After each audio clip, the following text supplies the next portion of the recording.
Small order, pledge allegiance. Pledge allegiance to the flag of the United States of America, to the republic for which stands one nation under God, indivisible, with liberty and justice for all. Roll call. Mr. Coronaro. Here. Mr. Fernandez. Here. Mr. Grady. Here. Ms. McNair. Here. Mr. Miller. Yeah. Mr. Paradis. Here. You have a vote. No, I don't think that I can do anything on that. No. Okay. All right, so can I have a motion to approve the November 11th, 2023 regular meeting minutes? Motion to approve the minutes. Second. Discussion, any changes? Those in favor? Aye. Moved. Okay, item that's one. B&A. Hello. You got the floor. Welcome. Good evening, everybody. So I did listen to last month's meeting just to see what you've been spoken about, what the questions were, and I know the biggest one was the utilization, so yeah, you have that right. So it's pretty detailed. I tried to give you a really detailed breakdown for each month of, what's going on and what is our availability and productivity for the nurses and the home health aides. I did provide the total visits for the other disciplines, but because they're like reimbursed per visit and not a full-time staff member with benefits or anything, I didn't feel it was necessary to have we don't really have productivity. It's just whatever is necessary, they work, we get reimbursed for that. Not as big of an issue. So I hope that answered some of the questions about utilization. I don't know if you. Yeah, I've been asking for this for a while. First of all, I think this is great. You did a good job. I do have one question and a comment. Okay. What is a unit? So one unit is basically one visit, but there are different weights to different types of visits. So a start of care where we go out on the very first visit and evaluate that patient. It's a very in-depth visit. It takes a lot of time. That would count as 3 units. A resumption of care, so someone's on service, goes to the hospital, comes back to us. That again is almost the same level of work as the start of care. That also counts as 3. And a recertification, somebody we've had on for their initial 60 days who needs another episode, counts as 2 because it's. How would you calculate your goal and not knowing what you're working in?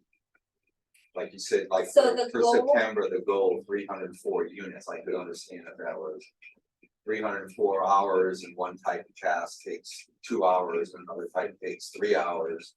And that's what you actually would have in utilization for that. So 304 would just be the amount of revisits that the nurses could do if they all worked. So that's like the base unit.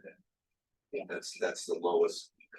The revisit. The revisits are going to be the most common type of visit that the nurses are going to do. But understanding that when they're going to do a research or a start of care, that's going to count for more of their day because of the time it takes. When you do the actual calculating, and so many of those. Yeah, I mean, I could break that down. No, I don't need it broken down. I'm just trying to understand it. I got an idea. The other thing, in terms of your goal, this is me, okay? Your goal probably should be what your net would be in any one given month, minus holidays, minus vacation time. I mean, those are not hours that you have available to you. Yeah, So that's why I know, but the way you're doing it makes it. Too I much would say your information. goal for, no, it's not too much, but your goal for the month was, really your 282. Yeah. I was Now, just trying to not account necessarily for. like on the FMLA and stuff like that, that's sort of different, but Yeah. anything that would be holidays, vacation time, I would lower the units by that amount of time instead of making it, because I didn't know what that meant. Okay. And then when I read it down here, it's like, well, okay, well, that's not relevant to your goal. Your goal is really the Okay. 282. So a more actual goal versus Yeah, more something actual. that's a Yeah, I mean, visualized. That's It's not even actually more work hours versus. Yes, those are your workable, you know, that's your 100% work hours. Well, this is the first go, so I'll take all the feedback No, no. that you want I me mean, to. you can have That works. situations, both, if you ever got in a place, I mean, even like. If you're doing overtime or even like that, that's over and above your goal.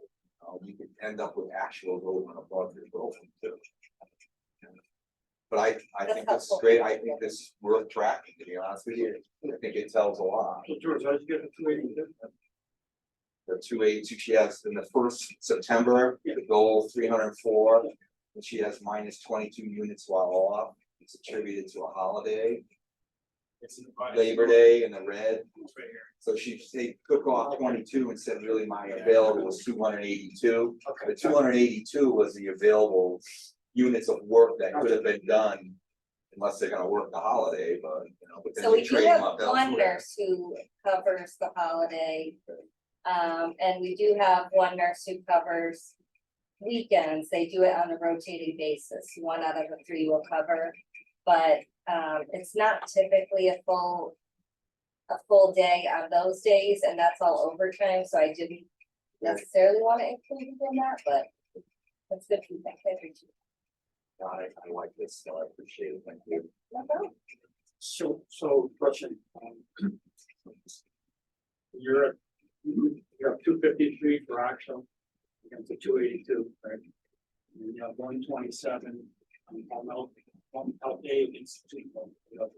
We need something. So does that mean? You will have enough work to do anymore? So the aides. Looks like, they are running it short. We kind of. It tapered through from when we had our aide, we had one aide who's out on FMLA for, several weeks. So because we only had two, we were going down to one, we tried to lower the productivity per patient so that we could manage it by one home health aide versus two. Plus then supplementing from the aide who went from VNA to schools, we pulled her from schools on days that it was okay to do so to come help out on the VNA. So we supplemented a little bit, but we really limited the amount of use that we had with the aides, knowing that one of them was out. So we just provided that service less, and then coming back, those people were on the lowered availability, so we're just kind of picking that back up now. So we just had to cut back on what we could offer to patients. So the other question, in addition, associated with that, how does the 304 equate to what you budget? In other words, you're gonna hit a certain revenue number. Is 304 the basis of your revenue number, or is it something else? Because it all have to tie in my mind, you know what I mean? Yeah, I think in the next one, I could do a better job at pulling in what we could maybe anticipate that to be and pulling it in with the financial numbers. This was really Yeah. just Okay. a specific deep dive into productivity, but I didn't tie it to the financials. And the reason why I ask is, the revenue numbers are not looking good. So far for the I'm year. aware, yeah, I mean, your budget is 700,000, and I just did a quick projection. I did If hear. you continue at that, at the first 5 months, you're gonna be at 482. And that's huge. So what I'm trying to understand, what capacity you have and if you're underutilized and how does it relate to revenue? And just, it's concerning. I know you guys are trying to do the best you can do. It certainly is. I mean, we're all in the same boat. We are definitely not thrilled when we have a bad month, much less a bad first quarter. It's a hit to us, we don't like to see that, but I mean, the main thing, and just to comment back, can't remember who said it, but just kind of looking at that Excel spreadsheet, that it was kind of like, yeah, it's nice to have this information, but it's a little bit useless in the sense that it's not equated to the productivity and where we're kind of falling short. And I think it was a good exercise in looking at our fiscal responsibility per individual patient, which I think we do a really good job. There's some payers that you're not gonna get back the cost, and we know that upfront, but on the ones that we do anticipate the revenue being higher than the cost of care, we are doing that consistently. So I think looking at that Excel is, you know, it's true that that's not an exact picture of what's going on. So the biggest issue is really just the census and getting those referrals. So that's our biggest issue. I think that's the sole issue of the agency. We've shown that we can, you know, utilize the revenue good in each episode. We have cut down on our costs. We continually look at the costs and how can we make this better. But the big issue, which has been the big issue, is just getting the number of referrals we need to meet the revenue. So. Can I just ask you a question? Yeah, If sure. you have all these units that are available, and I'm sorry, I'm Denise. Smith That's now. okay, yeah. Even if they're available, that doesn't mean they'll be reimbursed for each of those units. Isn't that more of a function of the revenue? And, you know what I mean? So you're gonna be reimbursed to a point on Right. each one of those units per So each se. unit isn't a unit of revenue though. So, and every unit might be tied to a different revenue source. Yeah, there's gonna be various Things that- payers Well, it's paying not, for those units. it's not a but- unit of revenue because they get the same reimbursement from every But you insurance can have company. 254 units available, but you may not get reimbursed for all of that for a variety of reasons. Even if you worked fully, even if you were fully, Well, we would anticipate that if we're doing the visit, that we are gonna get reimbursement for that visit. Like Medicaid and CCCI, you're getting reimbursed not to cost. You're getting maybe 75% versus Aetna and Anthem and traditional Medicare, where you know you're gonna get an abundance. and you can't over the necessarily cost. control that. No, and it's not really legal to decline based on insurance. Yeah. That's, Can you walk us through the process of by the time you're going to the time you should receive some money? I know what the time frame is more or less. it's usually, within the 30 days, occasionally it's 60 days, but it very rarely goes beyond the 60 days. Our biller is in that system all the time and billing every time that it's applicable to bill. And we really don't have issues in getting the funds returned to us. We don't really have to go chasing down payers, which we're pretty lucky in that sense. So what happens when, let's say, the service costs $50, but whoever's reimbursing you for that bill is $10? What happens to $50? Do you go back? We have a loss. We can't charge the insurance company for that. So. The insurance company, you're in a contract with the insurance But company. what happens, but it's the same thing, right? So if my insurance covers, God forbid, a hospital visit, the patient is still on the hook for your remaining money. So why are we not going to fish $50 to be individual? That's one of the reasons we signed up with an insurance provider, it's an Anthem or a Cigna, they have contracted with hospital providers. So that they might charge $1,000 for a procedure, but they've contracted and said, we will agree to accept $600 if you're a Cigna patient. And so that $400 is something that providers. It's not always a chargeable cost. You can't charge a copay. It's based on the insurance. Right. So, Because it's more guaranteed too.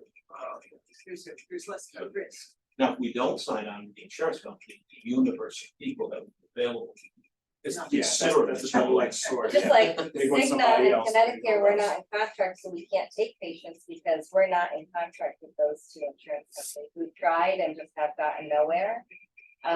It's very complex to get these contracts, so we just can't accept from those because we would get nothing. And I can't bill the patient because their insurance isn't in our contract, you know, unless they knew upfront and wanted to pay out of pocket, but there's risk in that too, what if they don't pay as a person. And our hands are tied in many, many ways, and there's nothing we can do about it. We're just at the mercy of the insurance company. I would love to, I would love to charge more for the services and get reimbursement at 100%, but it's just not realistic with some of the payers. That's it. How often do you guys renegotiate that contract? Or you just don't? We have a company that does that for us. We don't do that ourselves.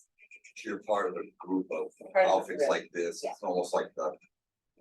It's group group, association. it's group rates Yeah. that they get, and they do that for us. And then that is better only because you have some more power.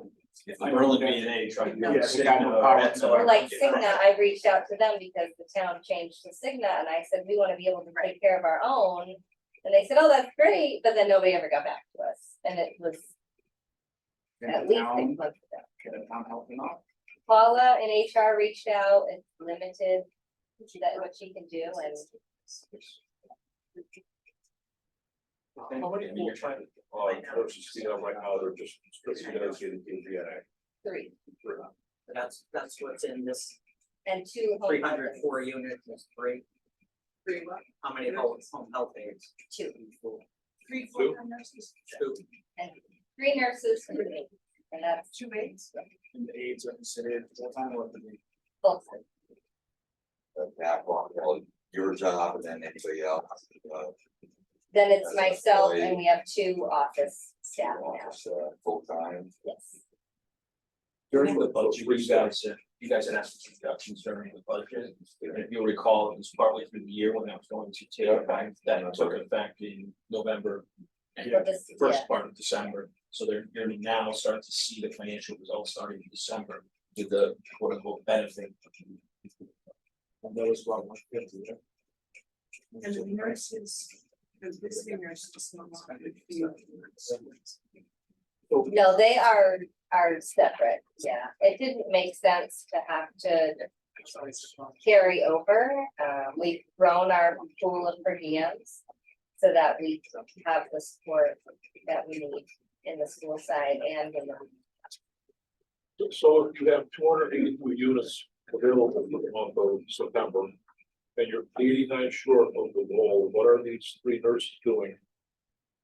During that time when the 89 units are not being, So they will either, number one, work on their annual education that they have required, like every month they'll have a listing of education that's required for them to do. So I'll ask them first to work on that. If there's anything in the charts that need to be cleaned up or completed, they work on that. And then once I know that that's all set, I try to delegate some of my tasks to them so that I can work on higher level administrative tasks. So what is delegatable, I will give out. So we will do some compliance audits. We will do some quality audits in the summertime and into early fall. One of my nurses, who's also the home health aide supervisor, had a few low days, so she actually set up the annual education for me and got everybody's packets ready, when I signed everything in the education system. So that, you know, I'm giving them tasks to do, and they're helping to kind of take some of the things off that I have on the back burner that I need to get done and can't get to.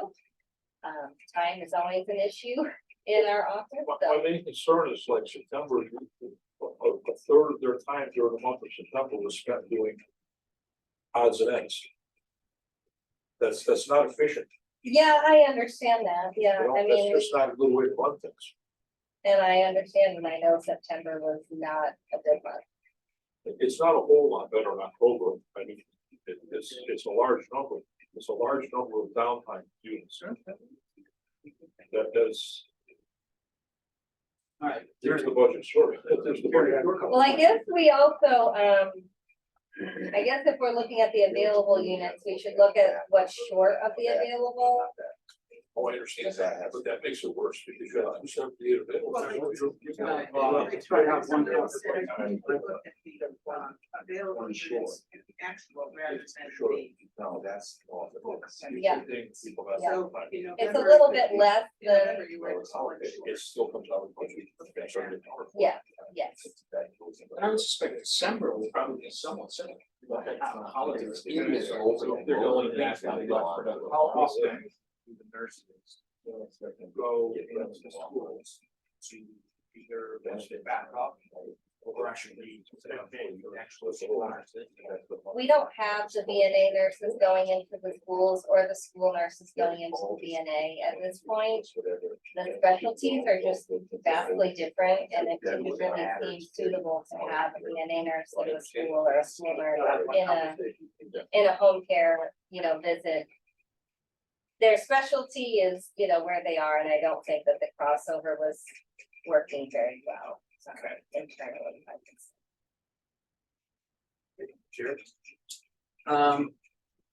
I think we've touched on this before, but I just wanna make sure, when you were giving us the information on the other people, with physical therapy, occupational therapy, all of those are reimbursable.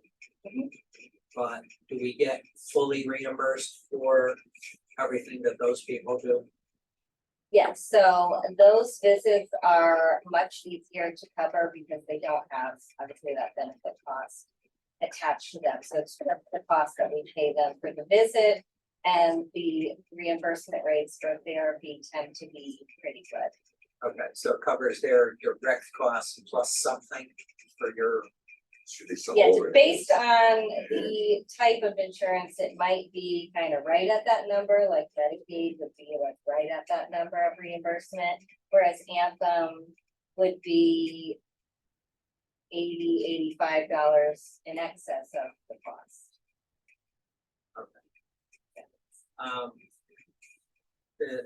just on the revenue sheet. And I know there's nothing there to jump for joy from your perspective or ours. Certainly, I'm trying to wrap my head around the fact, though, that, I mean, the chart, this is the last page of our packet. I mean, we're showing 5 previous years. We've been chasing revenue for at least 5 years. And this is the worst of the 5 years. I just don't understand. I mean, is the patient load down? What are the outside factors that are bringing revenues down to all-time 5-year low? well, the first quarter, we just did not have the patient amount that we were looking to get. It was- Which is what? We are looking to have our census. I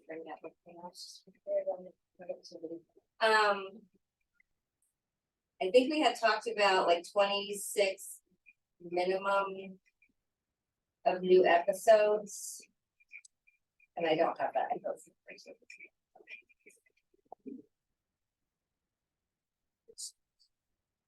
But you could check on it, right? Yeah, I think. Okay, because I mean, that number sounds extremely low to me, although when we talked with previous directors about this, I think every time we talk to someone, we probably talk to different units. And we're looking at different measures. I mean, at one time, we were saying we needed a census of 120 to get where, to break even, I think it was. And I mean, to hear a number like 26, and I'm not saying it's the This is same a thing. new episode, so we would still have patients on service and so let me circle back to you with the number. And that wouldn't be the sense. The 120 is from the pre-Medicare change model, so it was much more for service as opposed to pay for performance. And you have to understand in these last 5 years, the way that insurance companies work has vastly changed. But we don't know that, and we need you to explain that. they to us, are- if they That's part of used the to- reason. Yep, so it used to be a flat rate per visit. And then it switched to what they call PDGM, which is based on quality measures. So now your quality stats are looked at and you're grouped into buckets with agencies that score similarly with you, and either you are going to gain or lose in reimbursement. And the losses could be like 5% of, You know who your peer group is? so they did that and now they're changing it and having the group set up as of the 2024 year. So what we've been looking at a lot is quality, because the quality drives the revenue, so we have to have good quality to get the highest revenue in the new model. But the way that they have worked it is for traditional Medicare, you do not get a rate per visit, you get a bucket of money to work with, and they say, this is what you get to take care of this patient. You might spend half, you might spend double. We don't really care, but this is what you're getting to care for this patient. So it's usually there's excess left, but you know, So one agency could give great care to that person by doing 4 visits, whereas another could take 8. But they still get the same. yeah, you could give them 4 visits or give them 8. If the two agencies' quality scores were the same, it would be at the discretion of that agency on how often they felt that person needed a visit. Who's that? The agency, you know, the nurse, You. yeah, Who's measuring the quality of what is the quality measures? it's all in the OASIS, which is the Medicare assessment. So that gets sent to Medicare, they track that, there's, Is the it things like platform reading SHP. minutes, is it coming back? It's- on? yeah, it has to do with hospitalizations, infections, it has to do with calls, it has to do with how was the patient functionally on day 1? And how are they functionally at the discharge? Did you improve them? Did they gain functionality over the time with you? There's, I mean, tons of metrics in that. There's actually a assessment. website, you can look that up. If you go online, you can look up the quality DNA and Medicare. It gives you all the measures, it gives you all the DNAs of every town and every And DNA it just- state. To give a little clarity on the quality rating, the star rating, which is the quality rating that we're speaking of. So we have some patients who are long-term, like our CCCI patients, they're elderly patients in the community, they are on a state program to provide them with in-home services. They're usually infrequent, maybe once a month or once every other month, they have a nurse. These people tend to need the home health aid more just for their, you know, hygienic needs that they have. CCCI is not a great payer, and, you know, we don't anticipate those people are going to get better. They're declining and aging as they're on service, so sometimes some of the numbers, like functionality, if you were to pull up our star rating, you'll see we're a 4.5 star on quality, 5 star on patient satisfaction. But the 4.5, if you look at the breakdown, it'll show you it might be, we're less than the national average on improving in functionality. But that's grouping in these patients that we wouldn't expect for them to get better. So the star rating is not 100% either. There's caveats to all of it. I know. There's a different rule and a different caveat to every. Alright, so. And then for the last 5 years. Yeah, and within the last 5 years, there's been a big shift to go from the PPS to the PDGM. And all the agencies are feeling that squeeze of the belt, that the payments are just not the same. And, you know, our costs, I think, are less than some other agencies. And we're still getting all the same rates. So it's, I guess, a little easier for us on certain cases. We just need more. That's the biggest issue. That's, I think, the sole issue. If we had more patients coming through, if we had more referrals coming through, the problem would be alleviated. So it's just marketing, but with the limited staff, with what's on my to-do list every day, the marketing doesn't unfortunately take precedence over the day-to-day and the patient care. So sometimes the marketing waits, which is not what I want, but the Did you patients just need say to- more patients, you would need more people? No, more patients would solve the issue. No, and I'm just saying that we have, less staff in the office, so we're each doing a little bit more, and getting to do the marketing is not always the highest of the priority list, unfortunately. I mean, it kind of needs to be, but the day-to-day and the supervisor role always ends up taking the priority because that's patient need and staff need and things like that. So Kevin, one of the things that we said was, you wanna talk about budget guidance? And it's hard to provide budget guidance. I guess the question I have is, where do you see the current year going? Okay, and then based on the current year, what, and you gotta figure out what you want, what your expectation is, the new budget year, okay? The only thing that we have is that you gave us, cost scenarios of option 1, 2, or 3 of, we said, what if you knock out a certain amount of dollars out of your costs? This was last year. Last year. Okay, I forgot which option we went with, Kevin. Option 1. So option 1 was reducing the full year cost by 166,000, and it said there wouldn't be any revenue impact. No, first year. Okay, 115, and the second year would be 166, could do the transitioning. Because we did it in November, Yeah. December, so But we have annual is effective. cost savings. Option 2 was a 200K reduction in costs, and that would be effective immediately. And there was no revenue impact with that, too. That's what this piece of paper said. And option 3, we said 300K. And you didn't know whether there was the revenue impact or not. So that's all we have in terms of, what we kind of exercise you to do it for us. But this is the only piece of, paper that we have. You gotta tell us, and you gotta figure out your revenue first, I think, before you can really talk about cost. Because, below 500,000 or 500,000, I mean, I did a sheet, which I don't wanna waste time, but fiscal year 19, $1 million revenue, fiscal year 20, 855, fiscal year 21, 747, fiscal year 22, 614.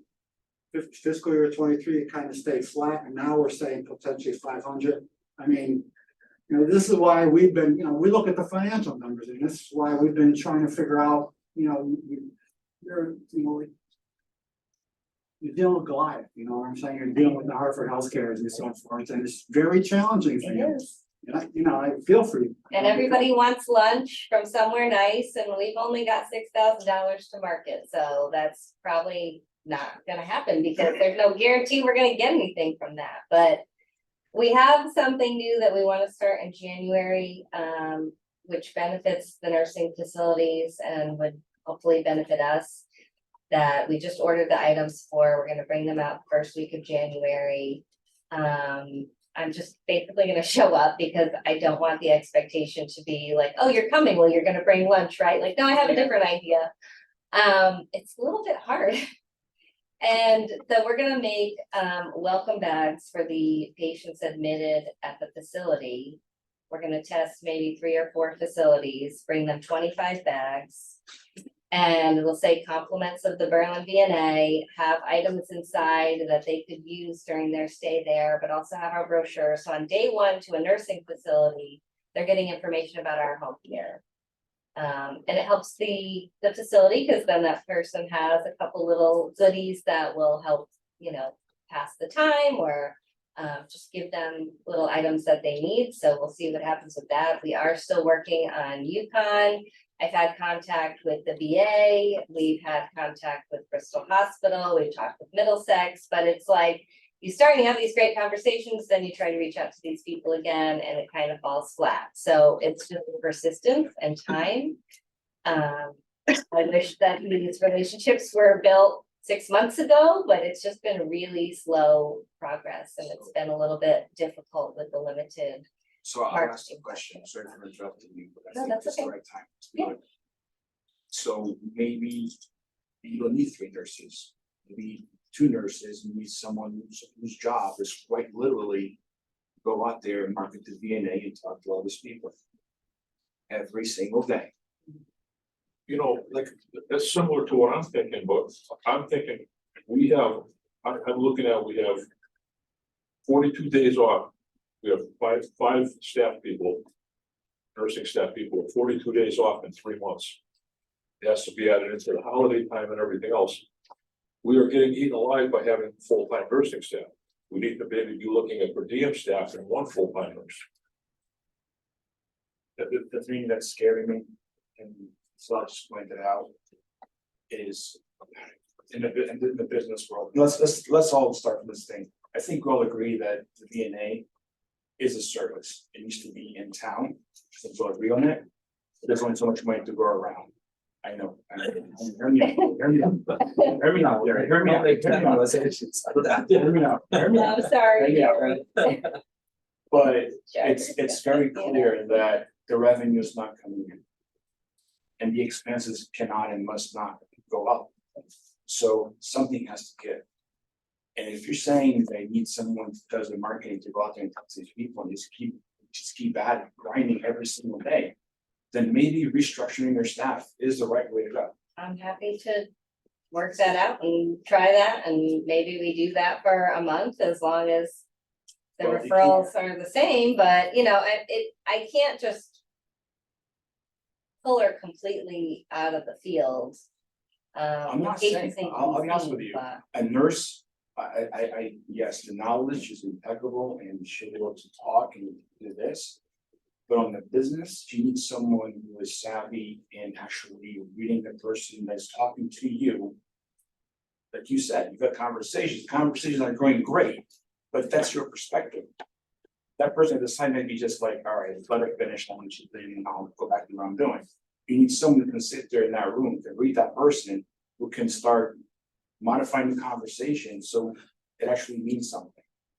Do you know what I'm saying? But that would be hiring a marketing person and getting rid of a revenue generating person. But you're not getting revenue generated, that's the problem.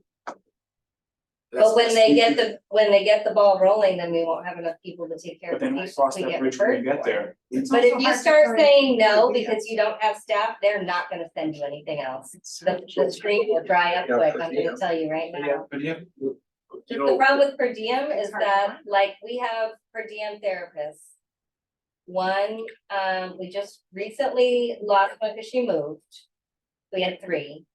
So then we had 2, one of them was injured, not related to work.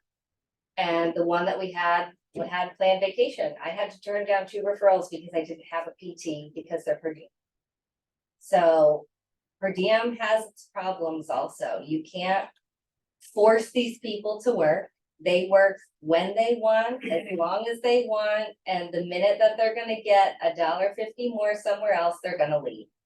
Because that's how staffing is right now. Staffing is intense in the healthcare world. There are shortages. We are blessed to not be having staffing shortages here.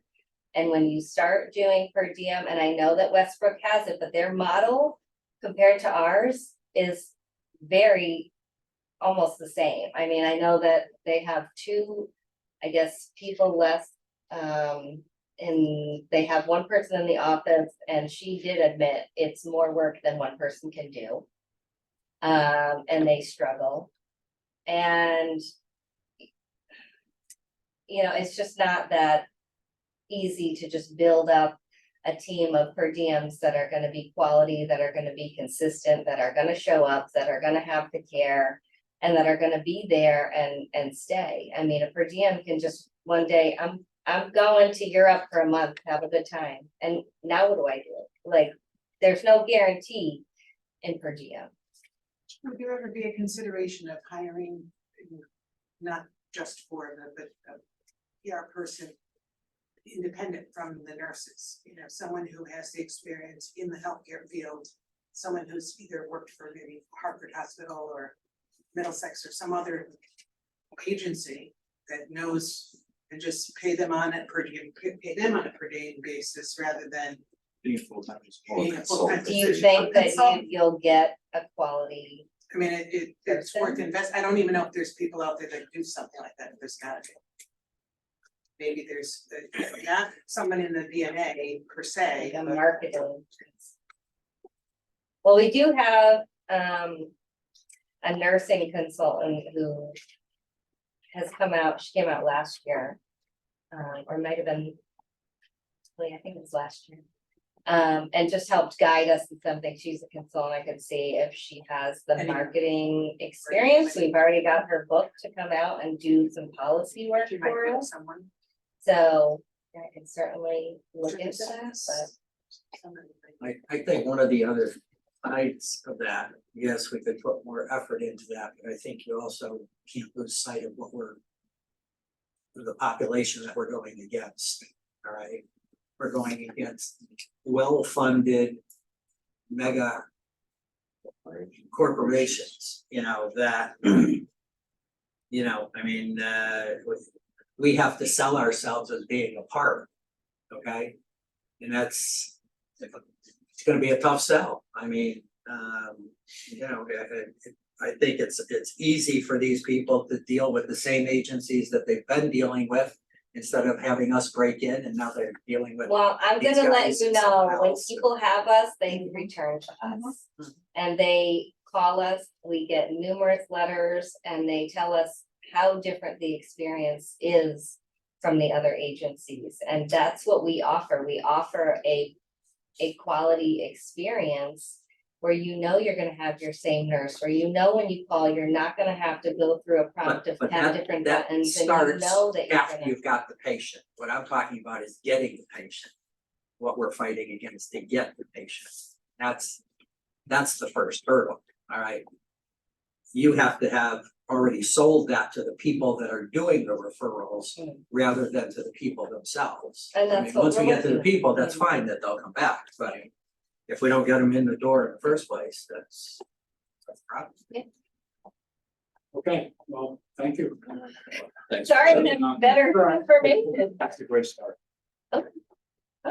Good information. So I can just do the productivity and give that over to Kevin, and then on there, I can just let you know of the marketing endeavors and what we've been doing, and we can certainly track referrals from those sources very easily and just see what are we getting from each person that we reach out to, and is this effective?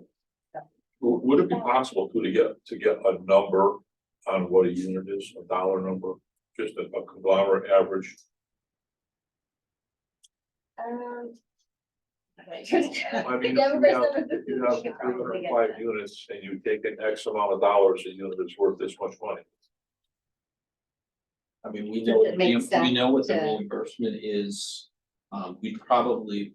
I know it varies, Yeah, but what I'm saying is. we probably wanna do like a nursing unit and a healthy unit because those reimbursements are dramatically Exactly, different. that's that, I could. But we can do an understand. average across Average, so we providers. know what a unit is dollar wise, so if we're 100 units short, it's this much short. I mean, we know what the reimbursement is, so if you took an average and then you kind of show the range. Right. You'd at least have perspective on where that So comes from. you talked earlier, you said like a unit, the base unit, so to speak, like how you aggregated to get to 304, that was based on like we could do 304 revisits. Yes, So then if you do something else, like a new patient, whatever, that might be 3 units type of deal. Yeah. But the ratio is probably not 1 to 3 in reimbursements, it's isn't it? not. So it's gonna be hard to do. Could we see the 3 streams, like between nursing and home aid and then just the other therapy? As far as revenue, Yeah, so like how much, yeah, exactly, like the differential between Your reimbursement chart. nursing, home aid, and then the therapy. but it's not based on Care of a person could. like to break my Excel down. Is that- You have a reimbursement chart that actually shows, here's what the providers had if they did skilled nursing, if they had health aides. The therapists. We did a per unit probably like a year or so ago, and we looked at the fully weighted costs. You had given me those numbers and that's what I had been using to come up with like the cost of care for the Excel, but I'm getting the feedback that it's not an accurate number because it's not in relation to the productivity, so, We can talk about yeah, the charge. Because when you get reimbursed, I'm it not could in be, numbers. it could be services for a nurse and an aide combined, and you have one blob of money. The billing be. Sometimes, it depends on the payer, some still But pay. as soon as we per have those two services, it makes it impossible to do your, your differentiation between. Yeah, there's no easy, it's all manual to calculate all that out. Which might be a little bit of a mess, but All right, I'll thank you. do my best. Thank you. All right, thank you. Have a good night. Little lighter subjects. May I have a motion to approve the 2024 Board of Finance meeting calendar? So moved. Second, discussion? Still doing it on balance. Still doing it on Valentine's Day. Now, Willis 13 died last year. Yeah, I'm just putting that out there, I'm just, yeah.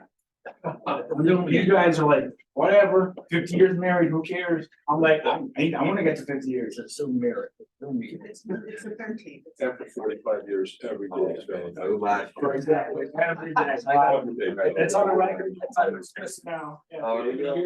We get to that. 45 years. It's on the record now. Yeah, but I thought it was every day was Christmas. Yeah. All right, those in favor? These are all just regular board meetings. So moved. All right, item number 3, motion to approve the F-25 general fund budget calendar. Second. Oh, So, yeah, I'll move. Discussion? Favor? So moved. Sure, you want to do item? Sure, move to approve an ordinance appropriating $3,200,000 for HVAC upgrades to Mary E. Griswold Elementary School 2023. And authorizing the issue of $3,200,000 bonds of the town to meet said appropriation and pending the issuance thereof, making of temporary borrowing for such purpose. Second, discussion? It's just that's a general question relative to the two of them. But, and this might have been said, I might have missed it. Where did these numbers come from? How close to real do we think they are?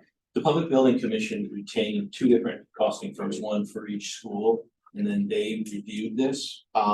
We're under a tight deadline because 12/31 is the state HVAC grant. I understand that. So the PVC said they would have preferred a little more time, but said go forward with it. Okay. And I did get a text from the town manager while we were here that the council did approve both of these I upstairs. don't care what they.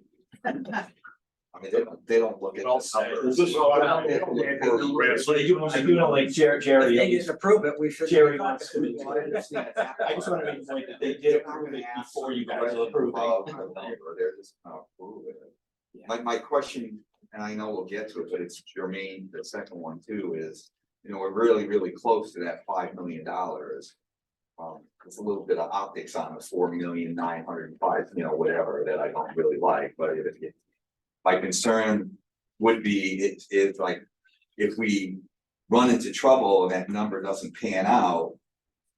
We're a long time into the future to try to get a referendum and get everything done. We are, So I just, that's why I want to, like, is everybody really comfortable with this number? Or would we be better off at a higher number and going to referendum in April if we want to get this done?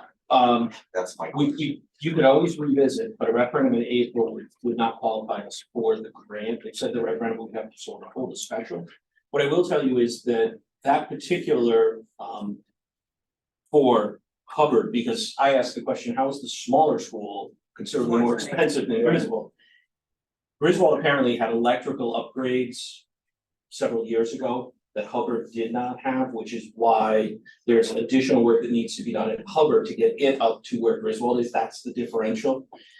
This was based on $4,575,000 of upgrades, plus delaying the start until 2025 and adding a 6% contingency is what reached the $4,950,000.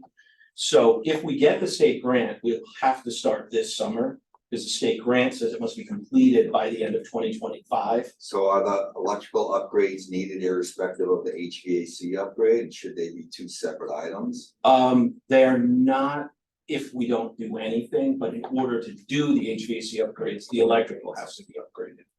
Willard had a different issue, but there was actually a room used to store teachers' supplies in the basement that they essentially took over because they have to have a place to leave the HVAC units permanently locked up, stored. And so they took that, that's why there's a trailer outside with all of the teachers' supplies out there, and they took this room in the basement. So they have gone and done walkthroughs of these buildings to figure out what would be needed. The construction manager for the Willard project did, as part of that, agree to go in, kind of do a high level assessment of what are the big things, and that's where he identified Hubbard, you're gonna have more work, Griswold, you're not. And then there are very detailed cost studies underlying both of these, but it is still possible. There's always a risk. I mean, like I said, you have 183,000 of escalation, 191,000, so you have 375,000 of contingency, but on a $4.5 million project, we could go past that. Yeah. And then we would have to go out. What's the final cost right now, it's supposed to be at Willard? So I'm gonna say approximately Willard right now, I'm gonna say probably gonna be in the $5.5 million. Willard was the one school left that had asbestos tiling underneath some of the units. So that work all had to be done and remediated, at least under the units, before they could start the project to come in. So that added some additional costs to it. And you know, the piece here that could get to be a little bit questionable is construction management, things like that on the project itself. And I think if we don't get the grant, that's probably going to be revisited. So if we get the grant, both of them have to start this money? The grant would require anything that we're awarded. So. This is a 2-year. It's a And you 2-year. do have like $1 million of construction management under each proposal. Could eliminate one cost if you're doing from contract. Potentially, yeah, You have $1 million. Absolutely. In the initial quote. So, potentially. you know, I will also say that both of these also included markups for second shift premium. So the assumption is, and we're doing it at Willard now, is you're gonna work crazy in the summer, as you would expect with the school closing, but they are gonna continue to work nights. So there are in these quotes, second shift premium on various parts of this, so they will work all during the year as well. in favor? Move to approve an ordinance appropriating $4,950,000 for HVAC upgrades to Richard V. Hubbard Elementary School, 2023.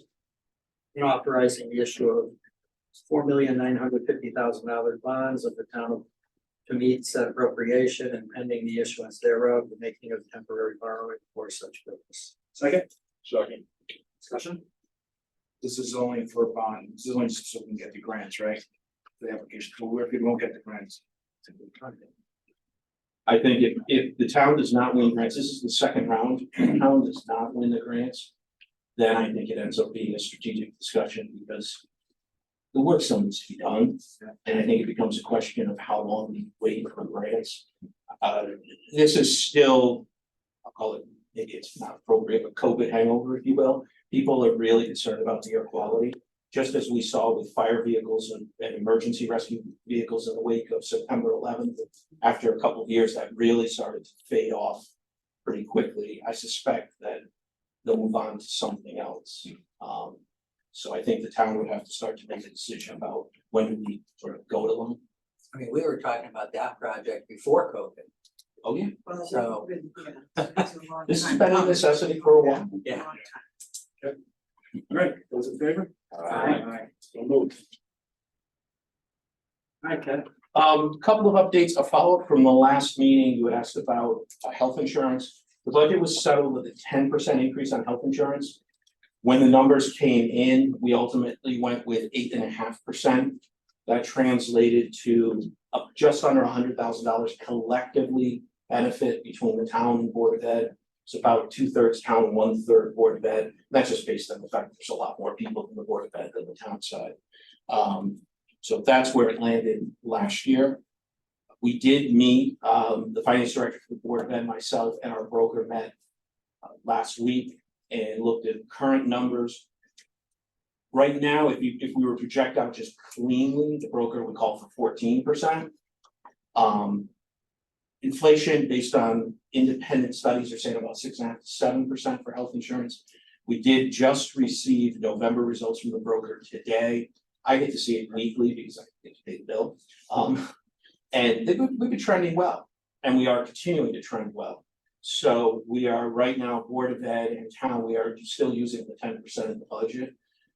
We are regrouping in January so that we will have full first 6 months, full results at that point, and continue to assess whether there's an opportunity to come off.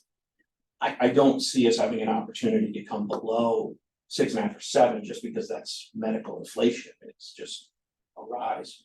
But there may be an opportunity again to come off 10%. And we prefer to do that earlier rather than certainly after or late in the process.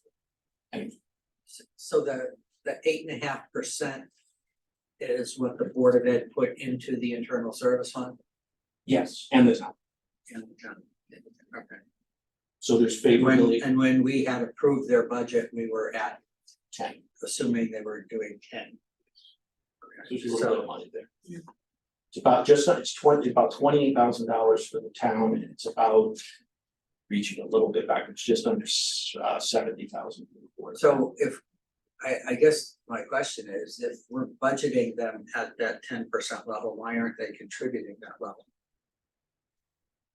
I thought that was what the whole thing was about. When we put their money in up front, because now they've got 1.5% more money in their budget to spend on whatever that we thought was going towards health insurance. And we can do that going forward. What we did was we settled on we moved what it is, what was finally determined when the actual rates were presented to employees and what was ultimately set. Yeah. That was what was moved. And when you look at the monthly results from the Board of Ed, I'm not gonna say this is the only thing, it's certainly not the only piece, but their benefits are favorable, and this is part of it. Health insurance is part of it. Well, I'm just thinking too, I mean, it's nice that it went down and everything, but the way, I always thought we were going to run the internal service fund was more like an actuarial basis, where if we have good actual results, then we affect the next year's premium, by that. So maybe it's something we've got to look at a little closer. Now, we will start with the lower number coming in. So inherently, there would be 1.5 points coming off when you look at 25 versus 24, everything else being equal. Because we start with the actual number that went out, the actual final number for 24. So the budget would have been here, and the actuals. Can you, for our next meeting, let us know what that difference is between the 10 and the 8.5% for the Board of Ed? The dollars are worth it. Sure.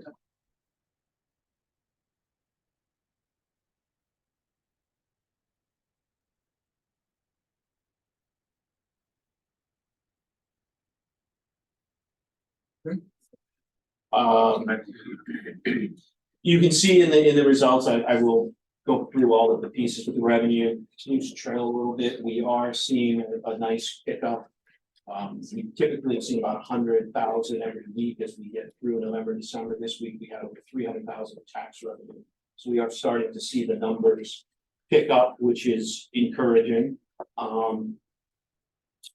The health and general insurance funds continue to be solid, and we do expect that we're going to finish the year in pretty good shape. Pension, we do have the number. That number, the actuarial determined number will be just under 700,000. There's a little bit higher than this as the liability continues to grow. Folks continue to live longer, wages go up, etc. But still, it will be a little bit lower than what we had in this year's budget. So there will be some favorability in the pension number year over year. I put in on the opportunities, the $155,000 of debt service. But I also will call out the municipal revenue sharing grant of 509 that's on here. There is an agenda item for the council tonight to appropriate that, as I mentioned in the last meeting, to kind of catch up on some of the vehicles for highway grounds and facilities. If the council does approve that tonight, or I'm sorry, there's to call a town meeting. So if they approve that at their January meeting, it would come to you guys for the non-budgeted appropriation. And then the last thing, switching from the numbers, you have another piece of paper which was separate from the packet. Just wanted to let you know, we talked about Commonwealth Police Station renovation, and the low bid came in at $2,524,700. The Public Building Commission, if you recall, going back several months, there was concern that the number was going to be over 5 million, require a referendum. Went back with the architect and scoped a number of things out and redid the project. The bids came in much lower than even expected after that. So the Public Building Commission is asking for a little bit more money. Some of that is contingency and some of it is an opportunity to potentially do a few of those things that were scoped out that they would like to do. So tonight on the council agenda, they're asking for approval of the contract and approval to spend up to $2,903,405. So that's an additional almost $379,000. So the gap, when we spoke last time, was about $775,000. We kind of back and forth. Fund balance, bonding, that number is now $1,153,000. You know, I've shown you the numbers last week. There's certainly $1.2 million in fund balance. But given the number going up like that, I wouldn't recommend using fund balance. Now I would switch and say it could go in either direction. Now I would say you're really better off borrowing that. That number is probably higher than you want to appropriate, considering you've already appropriated $1 million out of fund balance. But I just wanted you guys to be aware of some of those numbers. I know it's kind of an ugly thing, but just to make sure you're aware of where that stands. I don't know if there's any thoughts or questions on anything. No, I mean, during the budget process, we were willing to appropriate all the surplus. You know, some going to the police station, some going to the HVAC systems. So I'm still not concerned about using fund balance for that $1,000,001. You know, we still leave over $1,300,000 or so left in fund balance even after you know, apply $1,000,001. So that's just my opinion. Okay. So, because we were willing to use it all, you know, for the HVAC systems and the police station. In your recommendation, you know, there's no approval process, but we said we can use whatever $4 million so applied to both the police station and the HVAC. So, Where do we have to make decisions on that? Well, I'm not gonna, Yeah. unless they move Appropriate. really fast with the police station and get it humming through January. Yeah. I wouldn't do anything until February, and hopefully by that point, we've worked with the state. Yeah. If we were to win one of Grants those. come in with the HVAC too, Right, that, because that would, you know, sway my decisions too. If we had nothing for a grant, then if we gotta, you know, look at it a little differently, but until we have more information, I would still be in favor of using fund balance. I know. I know what you wanna do, but I know where we were even 4 years ago when I came on here. It's so much better now, where's that? Oh, yeah. as far as the debt level. Yeah. And the fund balance itself has gone up a couple $1 million just in the time I've been here. The balance sheet's strong. I'm Yeah, not gonna dispute it. I'm happy about it. when I started on this 4 years ago, we were shooting for 11 million. That was the floor. But keep in mind, we hit a peak of almost 19 million at one point. But that was in there because we had such a significant unfunded pension liability. We pulled a lot of that out to pay the pension. But fortunately, the town had that money and paid the pension. So, and now you look at the pension fund and it's in good shape. Yeah. So, no decision has to be made now, but I just wanted to give you guys the updated numbers since that's what the council. all right, have a motion to adjourn. Motion to adjourn. Second. All right, all in favor? All right. Merry Christmas, everyone.